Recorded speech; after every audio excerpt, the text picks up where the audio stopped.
Hello, everyone. Welcome to Tea with TPS. Today, we have a very distinguished technology management guru who has spent his whole time in technology and has distinguished himself in various ways. He now lives in Trivandrum, but his world is global. He manages various companies, various establishments, various technologies, but he does all that in his home in Kerala. People talk about Indian Americans. They say their tan is in America. Tan means the body. Their man is in India. And their dhan in Swiss banks. So I don't know about Tony, but he definitely has his tan and man in Kerala. And I'm sure he won't keep it here. He must have kept it in the Swiss banks. So that is special about him.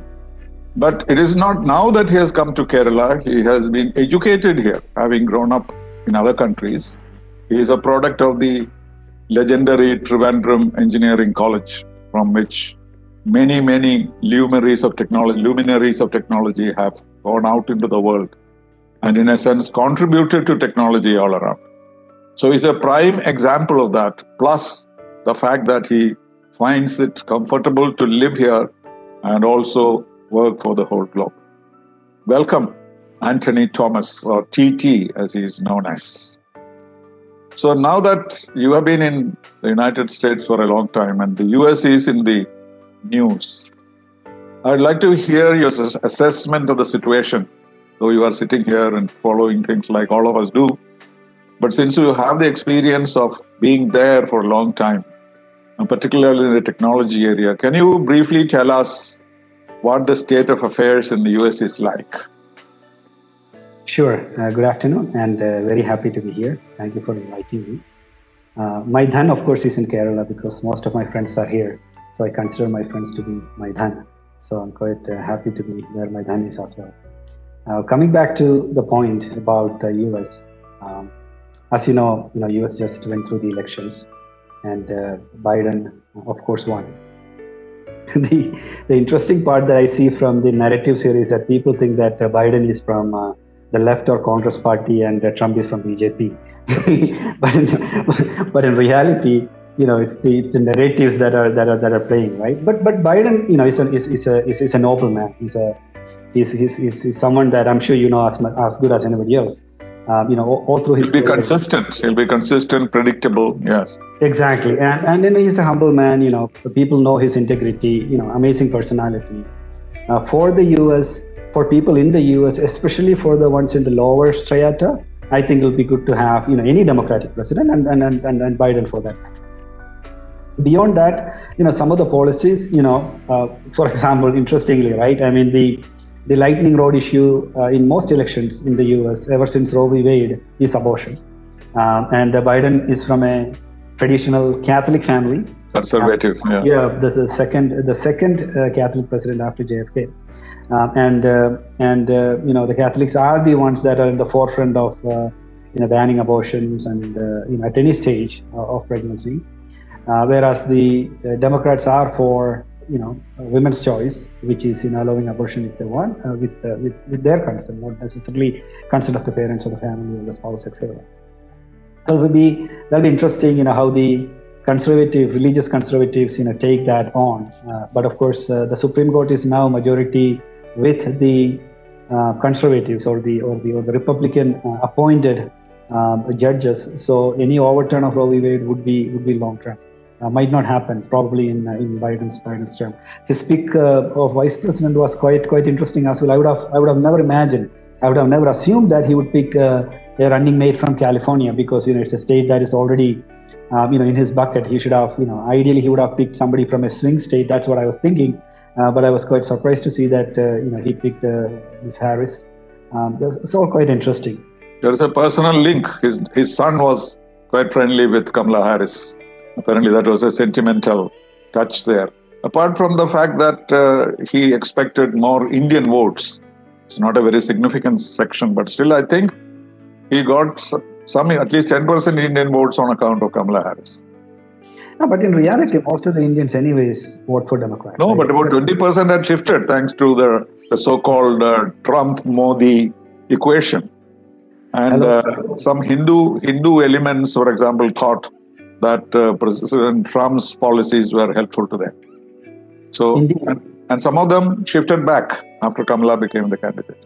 Yeah, well, I think that the big question about Biden is going to be foreign policy, like with every American president, because, with the clear delineation between the executive, the legislature, and the judiciary in the US, the power of a president is almost, compared to, a prime minister in, a country like India, where actually de facto, the legislature head is actually the head of, the executive, right?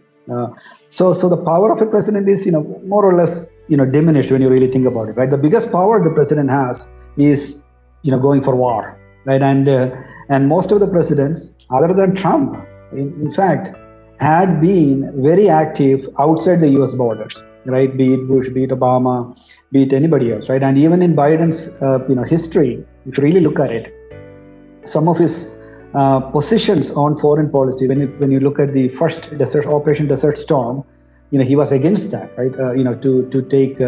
To remove Saddam Hussein from Kuwait, and in the second one, he was too much for the war to remove the non-existent weapons of mass destruction.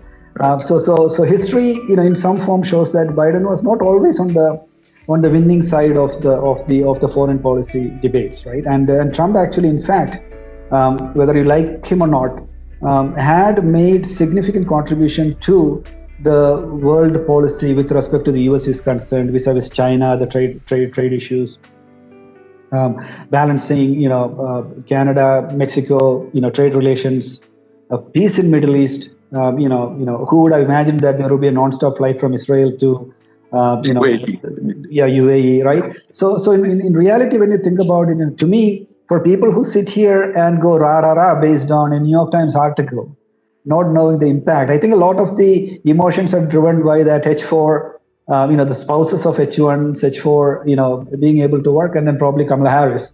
But in reality, I think history will be the judge on how positive or negative a Democratic president or a Biden presidency would be for India and Indians in general. You believe that? Biden presidency will be good for India? I don't. I don't really believe that. I'm saying, we have to wait and watch. I'm not that, I always believe that the Republican, in today's world, right? I mean, yes, during a Kissinger time, it would have been probably different.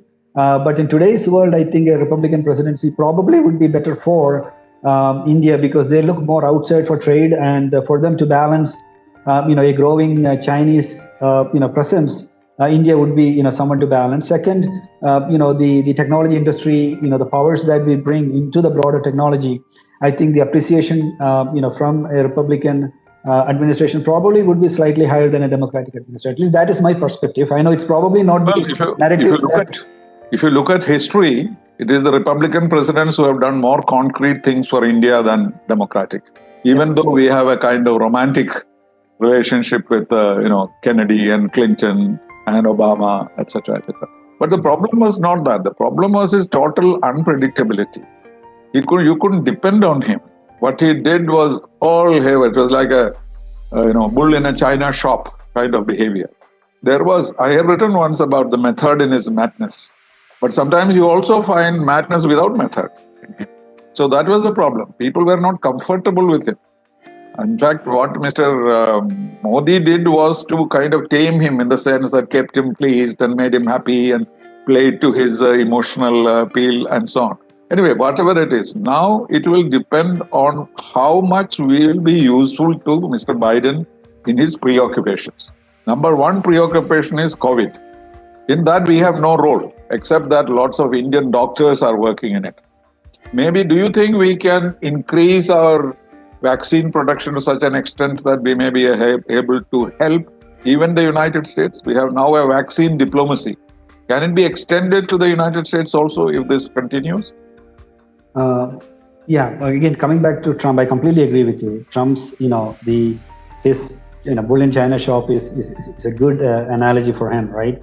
waking up in the middle of the night, tweeting policies, things like that, right? People do expect a level of sanity in the White House, and people didn't see that from Trump. And Americans are not used to family, running the show, right? And it is, the first presidency that Americans have seen it to this extent. I'm sure, you remember the Reagan time when Nancy was, de facto running the show. But this is blatantly, the family was running the show. But coming back to the COVID diplomacy, my opinion about India's pharmaceutical strength is not really in original R&D. It's always been in, producing generics, right? Even the vaccines that we are producing right now, not COVAX, but our ideas taken from others, and then exactly, right? We are reproducing that. Now, for Americans, any drug that goes out goes through very stringent. I mean, COVID vaccine is probably an exception, but goes through extremely stringent, testing methodologies, standards. But even worse, right? There are, lawsuits that could happen. There could be, one mistake can, bankrupt a company. So the question would be, will Indian companies be allowed to sell drugs directly in the US? Probably the answer would be no, unless and otherwise they go through that process.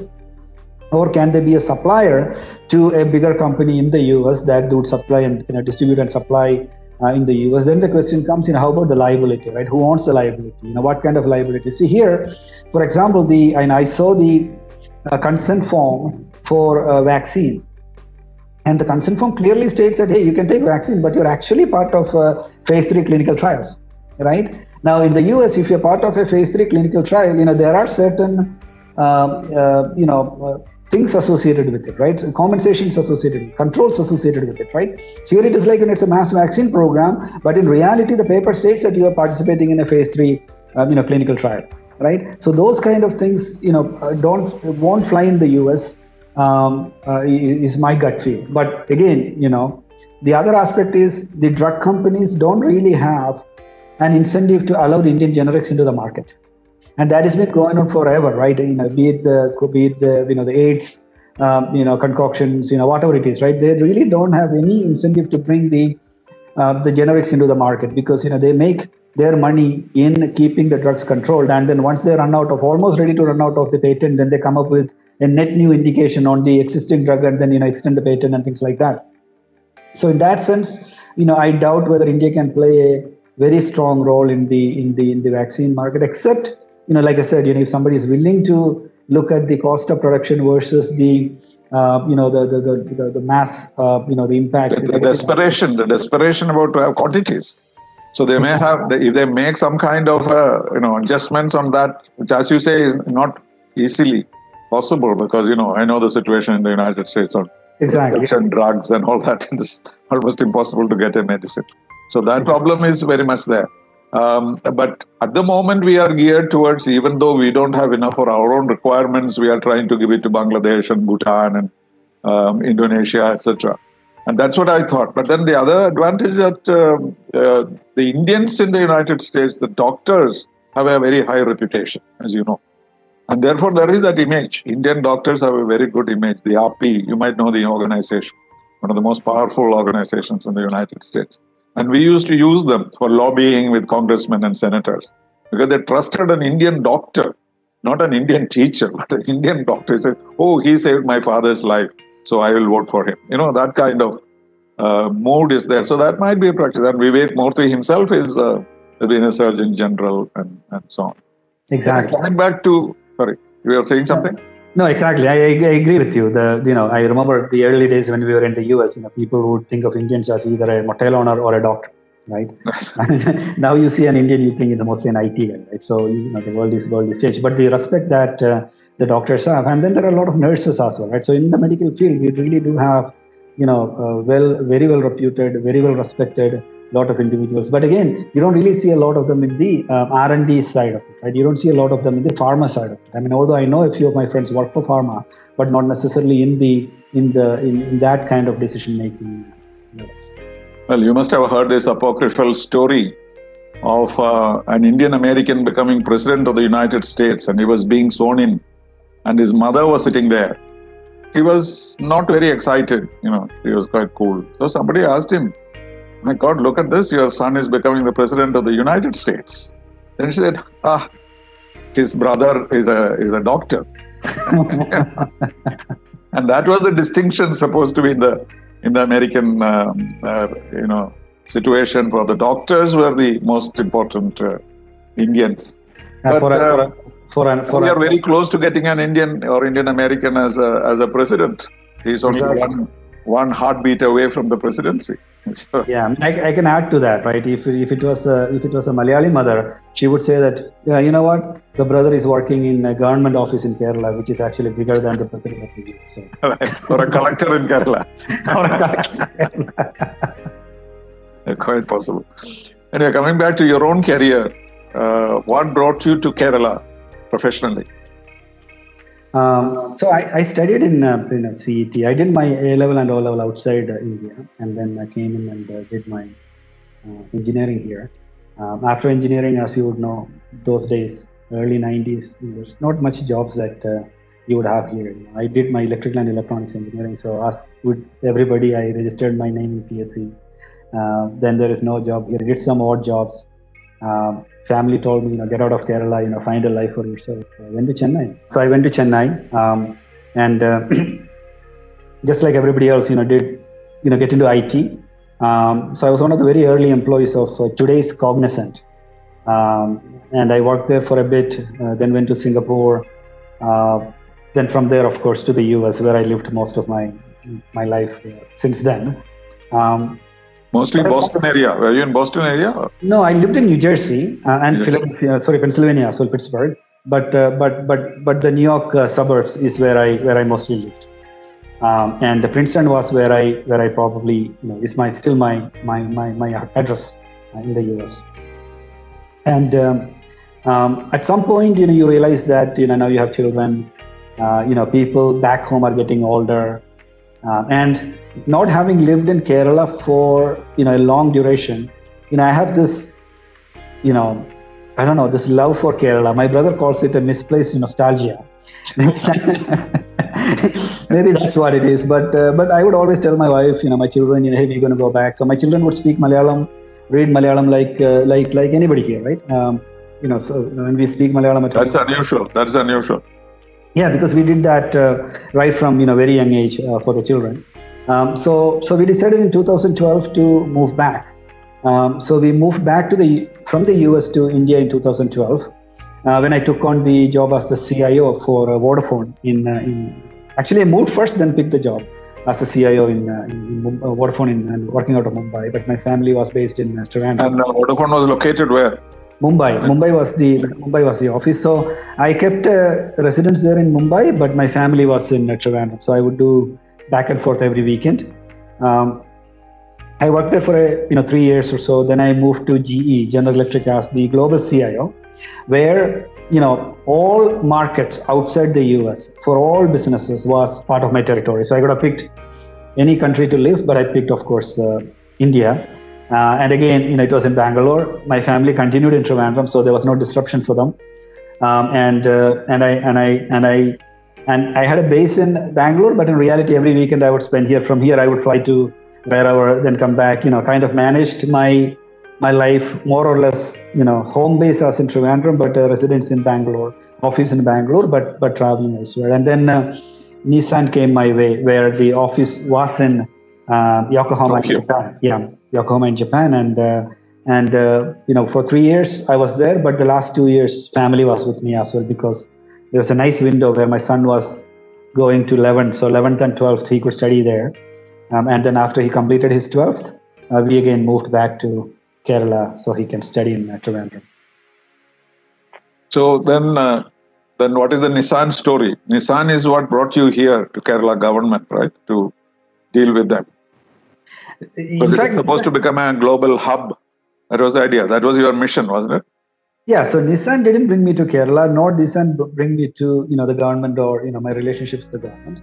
But Nissan was a good way to prove to the non-believers that hey, we can do something good in Kerala. We can do something substantial in Kerala. We can actually do something that would be sustainable and can create a big impact. So to give that was your own initiative.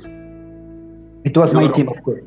It was my team. It was part of my team, but extreme support from the current Chief Minister and his team, Shashi Tharoor, MP. Mr. Alphonse Alphonse Kannanthan was this central IT minister at that point of time. So great support from him. So it was a collective effort from everybody. We got all the air cover. We got all the support. Even Shiv Shankar, sadly, he's in the news for the wrong reasons. Was extremely helpful, in bringing this year. The then Chief Secretary, Tom Jose, and before that Paul Anthony. All these guys were extremely helpful. Chief Minister's office, Industry Minister's office, everybody, right? But coming back to the point, right? The point was that like I talked about my career, right? When I finished my engineering, I couldn't find a job here. So my ambition, even today, is that everyone who is skilled enough should get a job at par with his or her skill and interest in Kerala. If we can do that, then I think we become successful. While we talk about the Pravasis, right? The 21 lakhs or so Pravasis, with admiration. In reality, what 18.5 lakhs or so of them are in the Middle East, right? And the majority of them, a vast majority of them, are doing blue collar labor. It is not an easy job for them, right? And most of them, every time, and because having lived outside India for many years, I can tell you that one hug before you board the plane, is the worst thing that you would do, right? Because you never know who is it that you're going to see next, right? Every time a phone call comes in, your heart sadly misses a skip because you don't know why this phone call is coming at this odd hour, right? So Pravasis in reality is not a pleasant thing to be, except probably in the US, right? Because in the US it's a different, or parts of Europe it's a different way. But for most of the others, right, it's about going to another place, making enough money so that you can come and live, a life that is worthy of your ambitions, right? So you mean to say if you had a satisfactory job here, you would not have even gone abroad? Is that what you're suggesting? Indeed, yeah. Why would I go abroad? And I think vast majority of these Pravasis wouldn't do that, right? A lot of us leave India only because we couldn't find the right opportunities, right? Even today, for me, I'm lucky enough that I can do what I do from where I sit, at the level that I am. But in reality, to really get a job at my level in an office, it is impossible in Kerala. And probably it is impossible in India also at this point of time, right? So you really don't have industries that have reached to that level, right? So we need to get industries that reach that level. But I'm not talking about people who are, at the tail end of their career, right? I'm talking about early stage, right? So a kid from, CET, my college, my alma mater, when he graduates, right, for him to get a reasonably good salary, he has to get out of Kerala. Right. My point is, there are no industries here. Now, of course, there is at least IT here. But before that, that was not there. When I studied, the only option I had was either to join the civil service or become a teacher. There was no third option. Or you become a clerk in the government. So it was a very tough situation. There was no private sector. Or you had to leave. That was the situation at that time. Exactly. But now things are better, don't you think? At least 25% of engineering graduates seem to get jobs in India. In India, but is it in Kerala, right? That's the question, right? Because see, when I ask people, right, so when people tell me, oh, my son is only in Delhi, not in the US. So I say, how often, does he come to Kerala and visit you? Oh, once in 2 years. I said, people in the US come and visit once in a year, right? Less than. So being in Delhi is no different than, being in any other part of the world, right? So my point is, and even culturally, it's a different world in Delhi. For a Malayali, isn't it? They still go to the temple and they go to try to create their own little groups. Exactly. Maybe Dubai is probably a little bit more Kerala than Delhi, right? When you think about it. So the point was, how do we create jobs that are as good a paymaster as in a Bangalore, as in Hyderabad, right? So we created, Nissan was my experiment at that. Digital Hub in Trivandrum was my experiment at that, number one. So pay them. So that was your idea rather than Nissan's project. Is that what you are saying?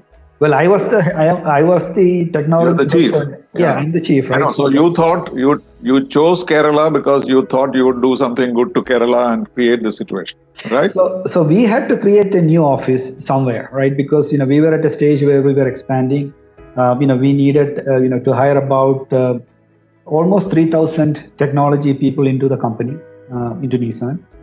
So we said that Hopefully in 3 years or so. In 3 years or so, right? In 3 years. So we said we'll hire some in Mexico because we have a good center in Mexico. Some in China because I have a good center in China. Some in other parts of Latin America. But the current offices that we have in London, in Paris, in the US, and in Japan, we were having difficulty in hiring because of the stagnation in the market and difficulty to hire into the industry that I was in, into the brand that I was in. So we said, we need to find a net new place. Where can it be? Right, and you could go into the Eastern Europe, because Eastern Europe is also now becoming a hotbed for technology. But then I'm not too familiar with Eastern Europe, although I have had offices in Hungary and Romania in the past. I'm not really that familiar with Eastern Europe. Then you can talk about Southeast Asia. Again, similar, right? You get to a point where most of the new technologies and my familiarity, people that I know who can lead, where in India. So India was in that sense a choice. Then the question was, where in India? You could move to a tier 1 city, Bangalore, the Hyderabad, the Mumbais, the Delhis, the Chennais. And we have a big center in Chennai, right, which hosts about, almost 8,000 people. So we could just expand there, or we could move to a tier 2. And my preference always was a tier 2, be it Trivandrum or not, right, or Kochi or not, right. The reason being a tier 2 is that the quality of life, having lived in Mumbai for a little bit, having lived in Bangalore for a little bit, the quality of life in these places is while you have one level of quality, right? If you're looking at it after work, you want to go out, you have a place to hang out, you have nice clubs, you have nice gated communities, etc., garbage collection, all the beautiful things. But in reality, to get to work, even if it's 2 kilometers or 3 kilometers, it's going to take you an hour plus, right? Bangalore sometimes Bangalore the whole day. Yeah, right. Walking is faster than driving, right? So there are 2 anecdotes that I picked, right? One was from the guy who wrote, built Uber, right? Travis Kalanick, right? He said that one of the companies that he built, he wrote the code in Varkala, right? And he said, in suburbs of Trivandrum, I sat on a beach. I couldn't write in Bangalore in the hotel room, so I went to Trivandrum. Then I sat there. All of a sudden, my creativity started flowing. I could do in 3 to 4 days what I couldn't do in many weeks. So if you can be anywhere and write code, why can't you be here and write code, right? It's something that he said. I'm paraphrasing, but more or less, that's what he said, right? Same story, similar stories are for the Salesforce, Mark as well, right? So there are this interesting stories. So my point is, if you can live like you are on a vacation, why don't you do that rather than thinking that work is going to be painful, living the place where you work is going to be painful, but vacation is going to be peaceful, right, or fun, right? I said, why don't we make work combine the two? Combine the two, right? And technology is moving towards, right? We talk about agility, flexible work, all sorts of things, right? So I said, because of the pandemic, it has become the new norm. You are probably the only one now. Everybody is working from home. And so that may stay on even after the pandemic, I suppose. Exactly. Okay, then this project you initiated from here. Yeah, so I was in Japan. I told a few of my contacts in the government that, hey, we are looking out.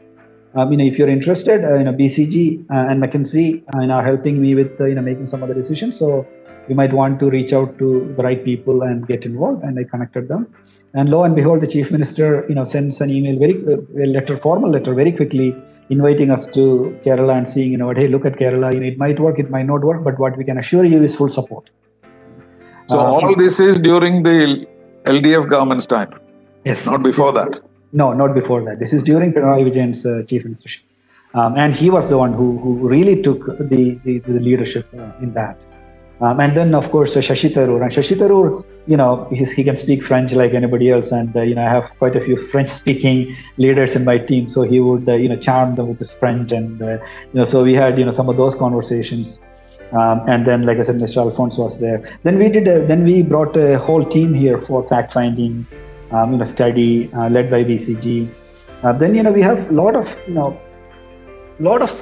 amazing assets here that we don't talk about, right? We have, research centers here, we have good engineering colleges here, we have good talent here, so we liked all that, right? We loved the place, we loved, what it offered. Then companies like UST Global that is operating here. Yeah, the Technopark itself, the whole setup was there. Exactly. So we went and visited those companies like UST Global. And what we found that people were generally very happy working here. And in technology, what you would find is women in the workforce is really very few, because what happens is, like I said, Bangalore, Hyderabad, and all these places where people work, it's very difficult to work and balance life, right? So a lot of them quit, as soon as they have, child, etc. But in Trivandrum, what we found was that women are continuing in the workforce. Because the environment is reasonably good. You can commute from anywhere and anywhere in Trivandrum in about 20 to 30 minutes, right? So it's not too difficult. So we found this place to be, really good in that sense. Of course, we found a lot of things that we needed to build to make it world class, and I'll explain that, as we go forward. But all in all, we picked Trivandrum as a conscious choice, knowing that we can build a world class facility here with world class talent for any world class company. And you created the infrastructure necessary for it? Yes, we created, we started creating the initial stages. So we have an office in Technopark. We were working out of one of our partners' offices in Trivandrum, in Infosys. Then our partners, who don't operate here, like Tech Mahindra, Hitachi from Japan, they're good big suppliers for Nissan. Fujitsu from Japan, big suppliers to us. They agreed to come to Trivandrum, and set up offices and hire people in Trivandrum so that they can be, our suppliers. So because for a company like us, it's not just us, right? It's also about the ecosystem of our partners around us, right? So we were in the process of building all that, but in return, we asked for a few things, right? And and we are not shy about asking what we want, not for us, not for Nissan as an incentive, but for the employees, right? Safety, air connectivity, proper garbage disposal, proper places to go and have a drink after work, right? I mean, I can't expect my guys from Europe to go and stand in the beverages queue and to get a bottle of alcohol, right? It's not going to work. Which is mostly closed because it's a new year or first of the month or second. Exactly, right. So we need to change all these things, right? Because we want to be the Silicon Valley, but our mindset is like we are sitting in the ancient ages, right? Prehistoric ages. So we need to balance that. So we had asked for some of those things as well in return. So you're able to close that gap to a certain extent, and you're able to bring in people from outside also. Well, the mindset gap we were able to be honest with you, I don't think there is anybody today who would disagree with me that we need to be, in that social infrastructure where we need to be. The reason being is very simple, right? I mean, in the agrarian economy, right, we built, our agricultural economy, near the rivers where there was water source, right? And then, kind of expanded with the army, and the serfs helped you, build your, plantation, but you're always limited by the number of employees you had, right? Then you came into the industrial revolution where you would find a big block of land, you put a factory there, workers came to the factory, right? And then you would expand through your global supply chain. But in the digital economy, it's slightly different. In the digital economy, companies follow talent. Talent does not follow company. And we are talking about gig economy and all sorts of things. So if you look at Bangalore, it's a classic example. During early 90s, even today, I think, or 2000s, early 2000s, everyone who graduates would take the train or flight and go to Bangalore. Why do they go to Bangalore? They go to Bangalore not because they have an offer in Bangalore. They go to Bangalore because Bangalore has pubs. Bangalore has nightlife. Bangalore you have fun, right? So talent kept on coming and coming and coming in Bangalore. So when a BCG or a McKinsey or a Bain, for a large company sitting elsewhere and looking, where do we have the most talent in India? Oh, Bangalore, right? So they come and sit in office there. So but then that was a handicap here in the beginning, right from the beginning, isn't it? People were willing to come, but like sending somebody to Kasaragod to work in the Central University, they will leave in no time because there's nothing that they can do in Kasaragod. So when you say we want foreign professors, etc., it doesn't work in those circumstances. But how many people did you have at particular time, the peak time in Kerala? So we hired about 800, top-notch professionals, and like I said, salary, at par with the best in the industry. But then there are also, other jobs that we created with our partners, the ecosystem partners, the other jobs. And the local people also were hired, quite a few. Lot of them, actually. The target was 50% local is what we want. But we have a difficulty in hiring the mid to senior level. And that is where the real issue is. Because a lot of them, I'll give an example, right? If I hire somebody in July, that person would say, hey, I live in Pune. I don't want to move my family this school year. I will move next year. But till then, I will go and come back. Initially when he looks for the job, there's a direct flight from Pune to Trivandrum. I can go and come back in the weekend. Guess what? 3 weeks later, that flight is cancelled. So for him to come from Pune to Trivandrum, now it takes 18 hours, right? So it's not becoming practical for him to travel back and forth. right? Then let's assume the situation of somebody who decides to move the family, the wife, right? The wife comes here, then wait for the husband to come home and just go out, let's have a drink. I want to have a glass of wine, right? Where do you go, right? There's not much you can do, right? So you end up in a scenario where the wives become unhappy, or if you move alone, it becomes impractical for you to maintain your work-life balance, right? So you got into that trap. And even for me, The right, only way is to create those facilities here. That was not possible. that is possible, but it has to happen. I can't do that, right? It has to be created by the powers that be, and the powers that be is always busy with some political incident or the other, right? So we really need to break that, right? We need to look at what is right for us, right? Even today we celebrate a freaking 2-lane bypass, right, built after 40 years. Come on. Yes. Yeah. Come on, right? So while we can appreciate And still that, it is only 2 lanes. It has to be exactly, expanded. right? I mean, Before anybody, you started, you have to expand it. exactly, right? I mean, you're already obsolete before you started. So these are the things that we find pride in, right? But in reality, if you're competing with the best of the best, if you're looking for the best of the best, if you want to be the best of the best, then you have to be the best of the best. There is absolutely no compromise, and that is where I think we have a problem, because we like to compare ourselves to, oh, look at Mozambique, they don't even have 2-lane highways, right? No, I'm not competing with Mozambique, right? I'm competing with Silicon Valley. So that is where our problem is. No, so what happened? Eventually, you had to give up this project. Is that it? Because I remember a lot of excitement in the press about your arrival and so many things happening. And then suddenly we heard that it was over. No, it's not over. It is still going on. But the COVID and the overall slowdown in the automotive industry, and Nissan actually had a lot of internal problems as well. So sadly, Your CEO himself was in trouble, wasn't he? Yeah, the chairman, the CEO, yeah, exactly, right. So the company went through that turmoil. So all the fault was not of Kerala, but also partly in the management there.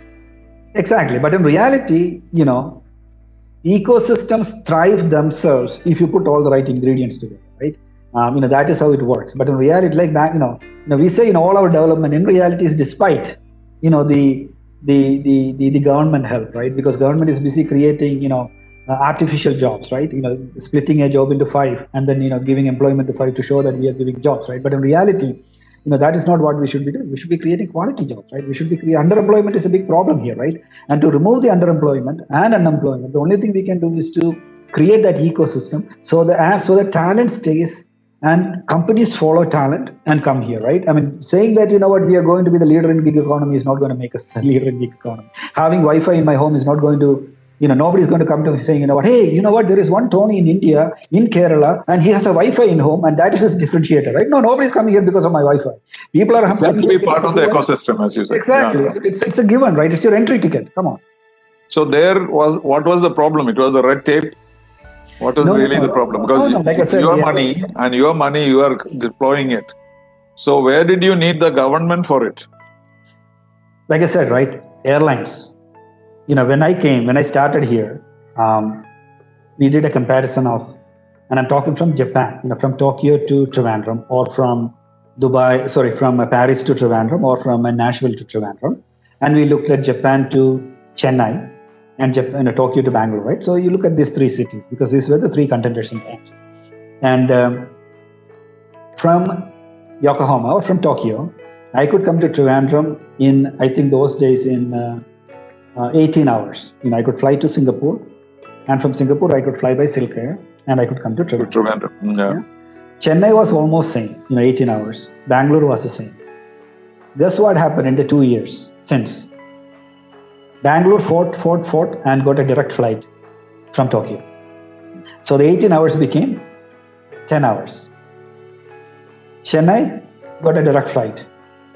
18 hours became 10 and a half hours. Trivandrum happily gave up our Silk Air flight, right? So now for us to fly, then in return we got a Scoot tire, which of course companies like ours won't allow us to fly because of the safety reasons, etc. So for me to come to Trivandrum now from Tokyo would take me at a minimum 24, 25, 26 hours. The last trip took me 34 hours. You may have to wait also in Singapore or somewhere. Exactly, right? So last time I went to Dubai and I flew back, right? So once I went to Abu Dhabi and I flew back, right? So, who would want to do these kind of things, right? I would do it because it's because of my misplaced nostalgia for Kerala. But if I ask somebody in Japan to go to Trivandrum and come back, it's like, dude, I have to be in the plane for 3 whole days of my life, right? Why would I want to do that? So that's a problem. So we need to understand that garbage, people, claim that, it is, disposal at source. Yeah, disposal at source is great when you have when you have some land and you can go and dig it in, right? When you don't have that, or it's okay when you're a Malayali, you can tap it and then throw it into the neighbor's yard, right? But when you're a Japanese guy, you can't do that. That's right? the local disposal. Exactly, right? That's the local disposal, right? But if you're a Japanese guy, how do you do that? You can't do that, right? So these kind of things. Oh my God, that would be sacrilege.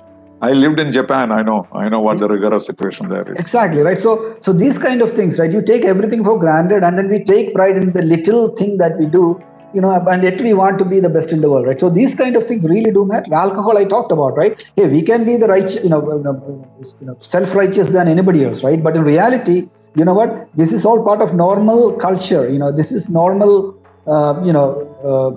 people's, diet, right? So, yes, of course, some people might not like that, and nobody's forcing them to drink, right? Nobody's forcing them to go to the bar. But you know what? What's the issue if you have that? Because these guys IT guys, they get out of work at 11, they work 12, 13, 14, 18 hours. You know what? They want to go have a drink with their friends or their wives, their girlfriends, that's their business, right?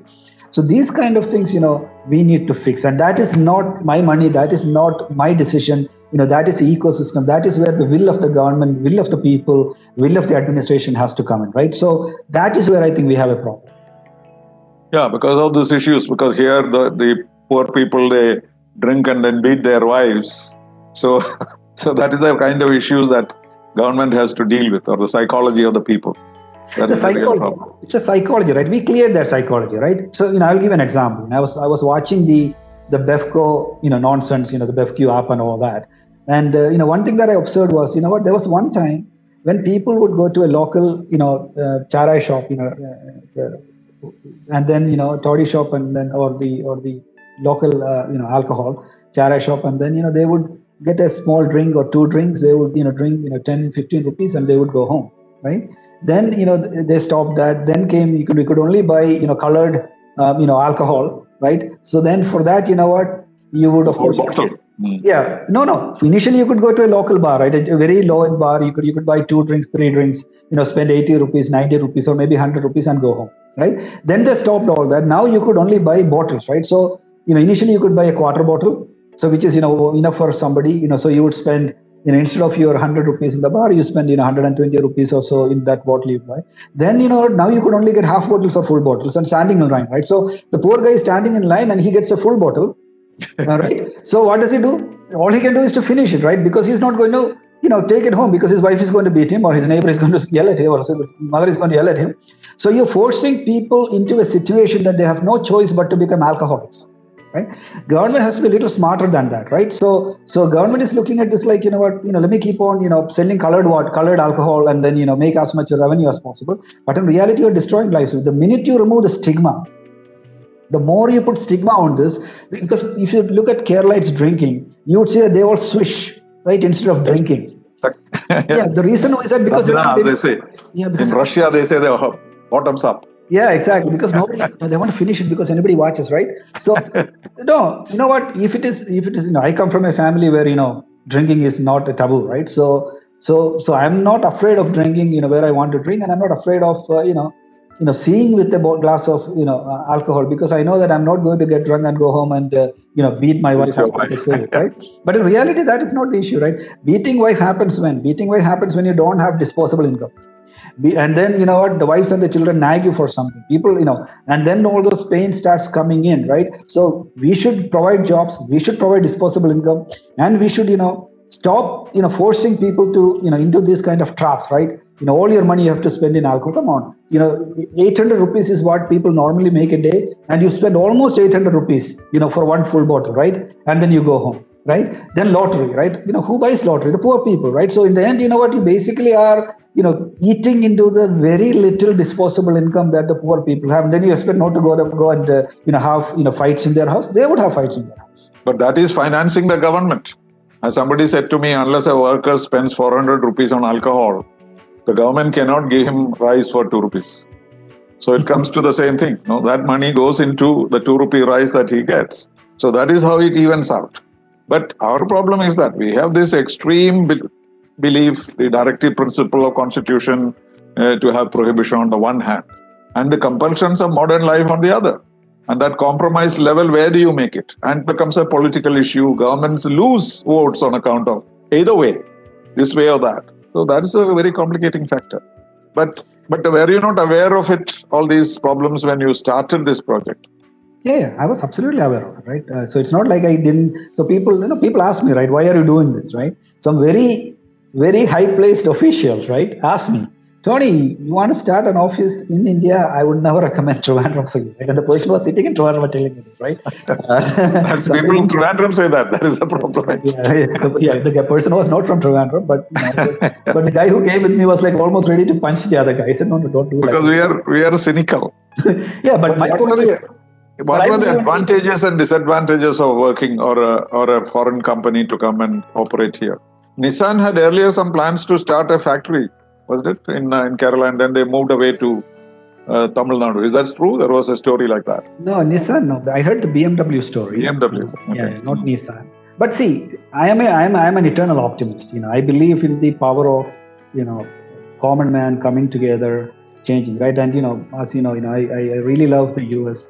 And what makes US different is that the collective power of people, right from the founding fathers, who created that country, right? A very few people, a very handful of them came together and made that difference, right? So I really believe that. I really believe that Kerala is well poised to succeed, and I absolutely have no doubts about that, right? So coming back to the advantages for a foreign company to be in Kerala, like I said, quality of life is amazing, right? Pollution, almost no pollution. Traffic, although we still talk that we need better highways, etc. Inner city traffic. Fresh air, blue sky. Exactly. Inner city traffic is still nice. Right now I'm sitting. I have one house in the beach as well here in Trivandrum. My backyard.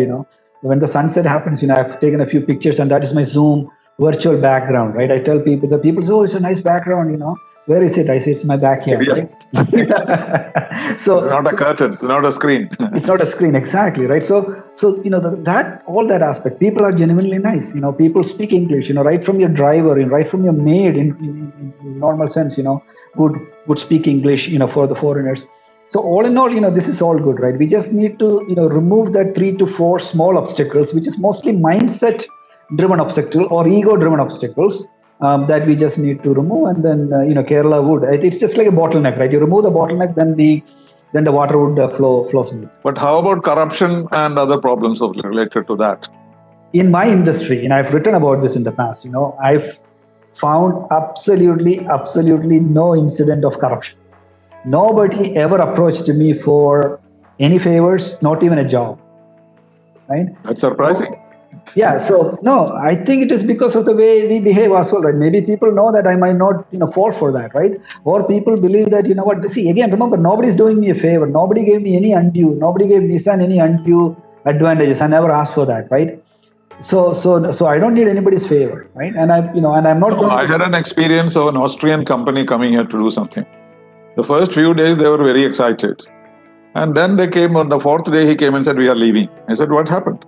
He said, "Somebody asked for 2 crores bribe, and our company does not have that, so we are leaving." So this is true, or is it somebody make up these stories? I don't know. No, I'm sure it will happen, right? But in our case, remember, the sponsor of this in the state was the chief minister himself, right? So, and the chief minister was willing to make sure that this would happen in record time, and it actually happened in record time. And remember, I'm making decision in a Japanese company, so you can imagine there also decisions are extremely bureaucratic, right? Maybe even more bureaucratic than the state government. But we made all those decisions in record time on both sides. We made it happen. Even the Japanese ambassador, was here, right, in Trivandrum, to inaugurate the facility, etc. Right. So maybe because of that, I don't know. But I can tell you, my experience in Kerala was that I didn't face any corruption. None of my team members faced any corruption. Like I said, not even, can you give job to, my cousin, my brother, blah, blah. Nothing like that. Absolutely nothing like that. And I come from... Is that the general situation in the Technopark? Is that it? Because that is a kind of immunized against these things? In general, yes, absolutely. Because I don't think any of this. Because UST, for example, is a US company. They are bound by the the regulations of the of the US, right? So Infosys. they are all managed by Indians mostly. Yeah, but regardless of that, right? Regardless of that, I mean, you could get called into the House of Congress, right? If they find that even if you did a petty bribe, right, you could lose, you could lose your right to work there, right? Operate there, right? So all these things are taken very, sacredly there. I mean, you would know that as good as anybody else, right? So I don't really think that these things really happen. Till this moment, my presumption was corruption is the biggest problem that we have in Kerala. And so what you are saying is absolute music to my ears, if this is really possible to do so. Remember, I'm talking about private sector. That is a reason, because it's meritocracy, right? When private sector, private sector, okay. Because and there is no union. There is no union. Normally, the ministers call you and say, "Give my driver a job." Isn't it very common? See, I know many ministers here. I know most of the bureaucrats here.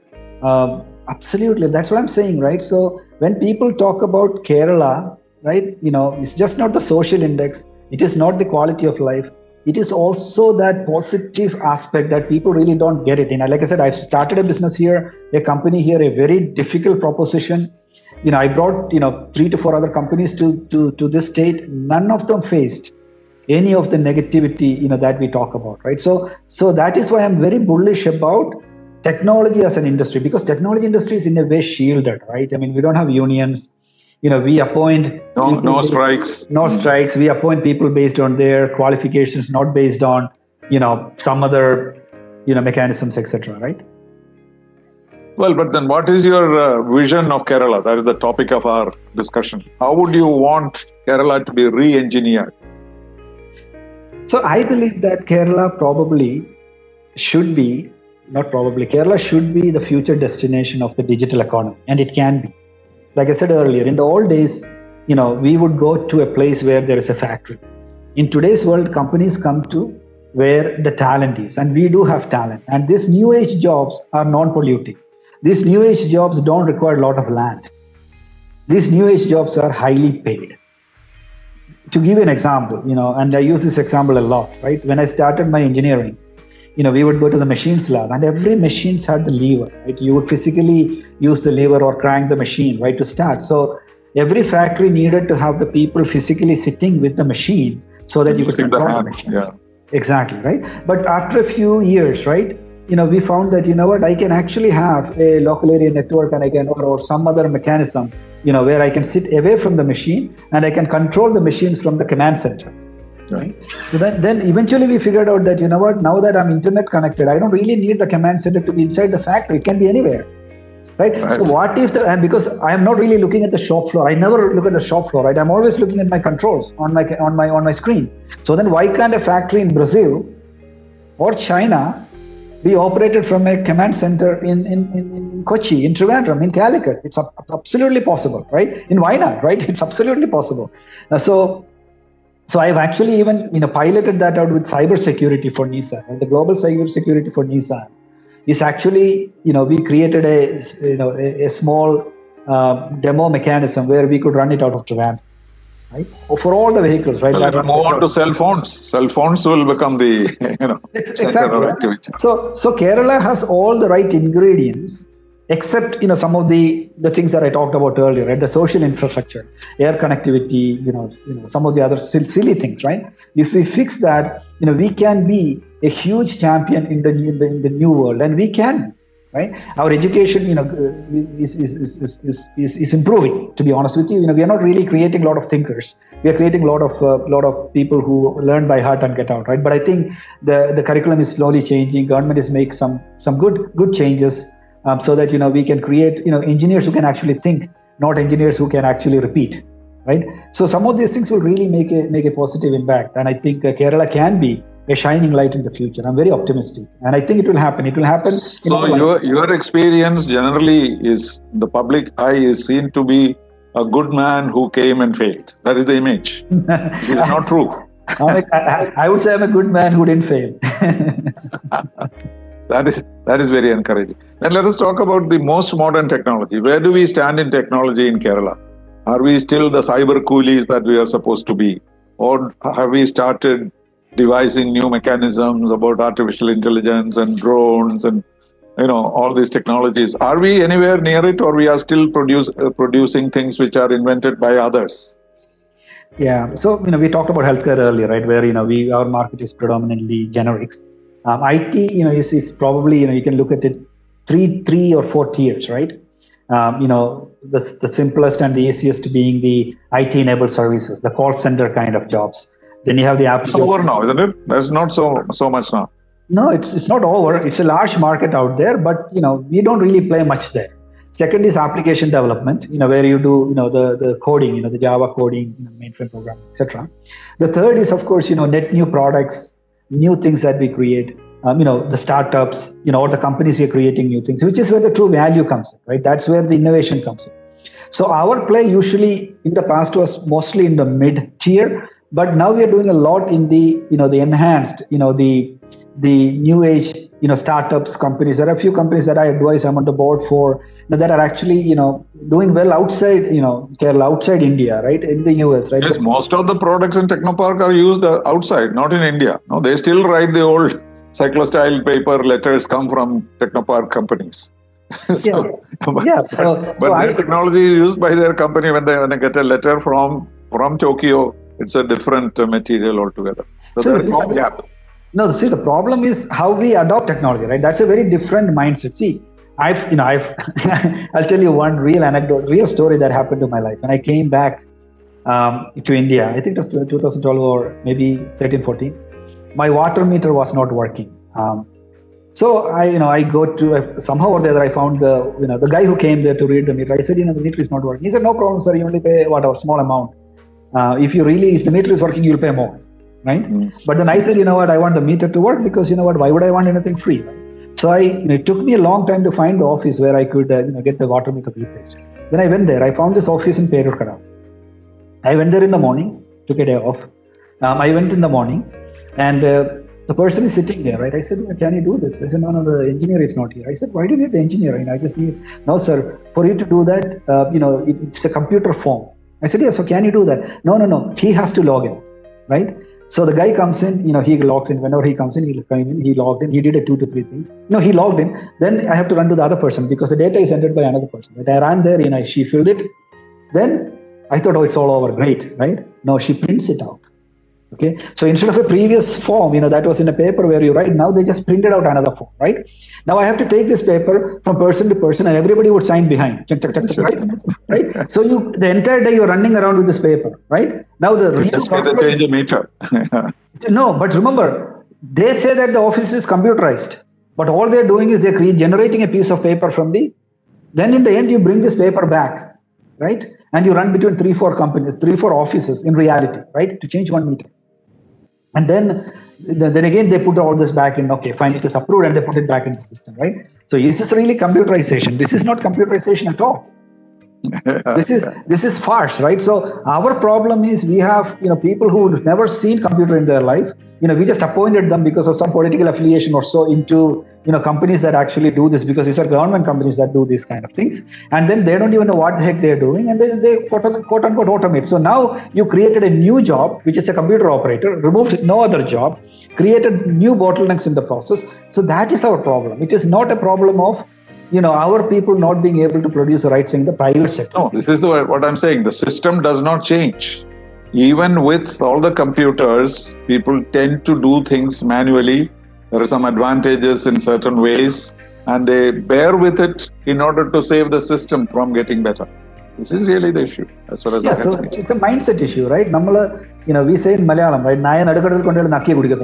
It's our mindset, seriously, right? Unless and otherwise we change that.